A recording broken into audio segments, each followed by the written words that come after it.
And here we go, the old pontoon being towed into 79th. I can't tell you how many times we've seen this, where we just see these pontoon boats being towed in, and something very similar to this. This one's got a list to it, and it looks like we've got a little support on the other side, keeping it, well, helping keep it afloat and upright. I've never owned a pontoon boat. I've only ever stepped foot on a handful of them. So for you guys who are pontoon owners out there and fully understand the workings of a pontoon boat, how does this happen? Is there a drain plug on a pontoon? I really don't know. Once again, it's not something I've ever messed with. Like, could they have left without forgetting to put a drain plug in? Or did they hit something and damage one of the pontoons, and that's how this happened? Once again, you guys let me know in the comments, but always a wild scene. I mean, to see them being towed in like this, they need the support. Something obviously went wrong. And the real strange part is that there's nobody on this boat either. So whatever the situation was, it was deemed important enough that they weren't riding on this vessel as it got towed in either. So our captain's got it over here on the dock, and now he's going to have to pull it in.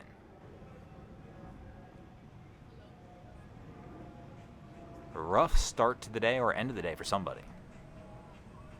And here we go, heading toward the... Oh, bro. Like, he literally just didn't even pause. Like, just, boom. Straight into number 4, and he's going to bring it over this time. We'll get a little hand in the dock. And we'll be able to pull it over wisely. Kills the motor. Like, yeah, we're on, bro. Let's walk this the rest of the way. But, I mean, there was not even much of an attempt to try and avoid that pole. It was like just straight at it. And here comes our second towing of the day. This time, it is not one of the towboat companies, though. It is just a good Samaritan towing a boat in. And these ones are always interesting because when you don't have the pros towing, you never know exactly how this situation is going to go. And you can see our other towboats still here that just towed that pontoon in. So our guys are right here. I'm assuming they're going to try and put them on 6.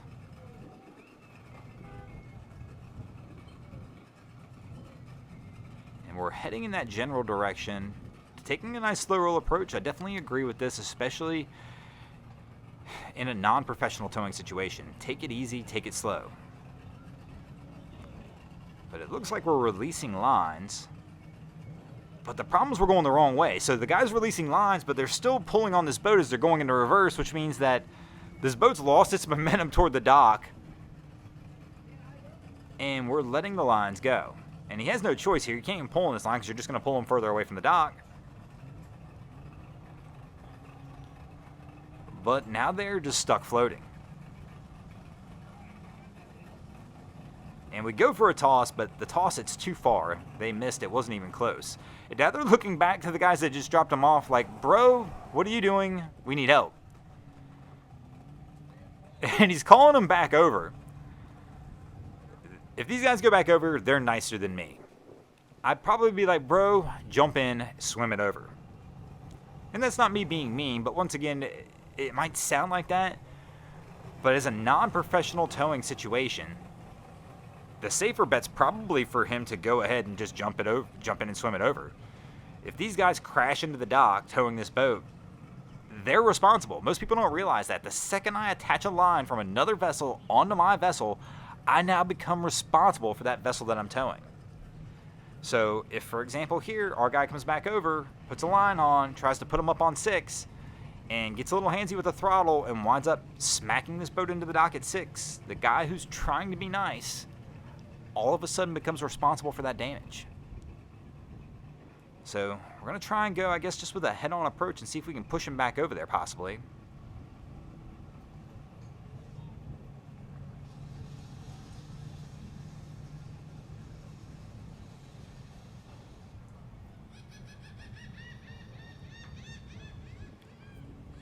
And the guy in the blue boat's kind of trying to tell Captain to turn it. He's trying to tell him to put him back on the hip. But all this guy probably really wants to do is anything he can do just to push you guys closer to the dock and let you drift in. So we get back beside him, and we're going to go back onto a hip tow, it looks like, and try and see what our cap's going to do here.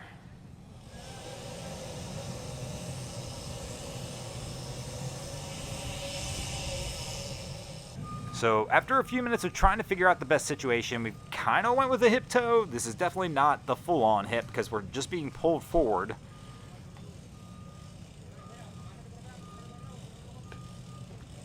And I guess we're going to try and set them up on 1 or 2 now. Here we go. We'll get a stern line on there. No, it's not even. I think that line's attached to the bow. It's going to make for a strange pull this close to the dock. I would definitely want a hip pull. I would definitely want them tied tight on my hip if I'm going to take them all the way in.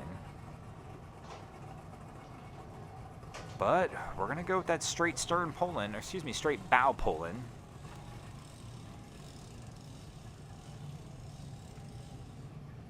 Careful holding those lines, bro.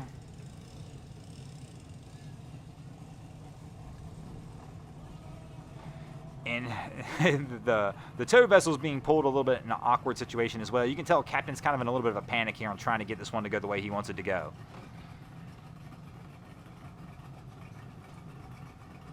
So he's going to reverse back up a little bit, and these guys are going to try and pull themselves back closer to that vessel. He's trying to get it lined up. It looks like he's going for a straight pull in, like he just wants to pull them in straight behind him.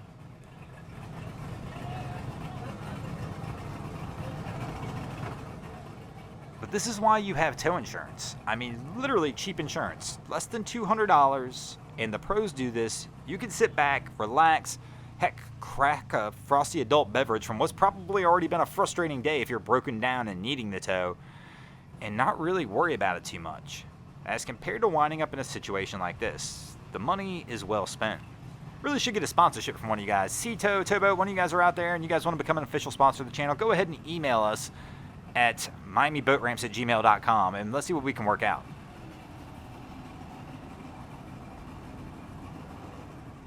And it looks like they got these guys on, and they'll be able to pull them up and get them up here, but it wasn't without its own little set of adventure. But our guy's going to walk this up, but I still think this could have been done much sooner and much easier.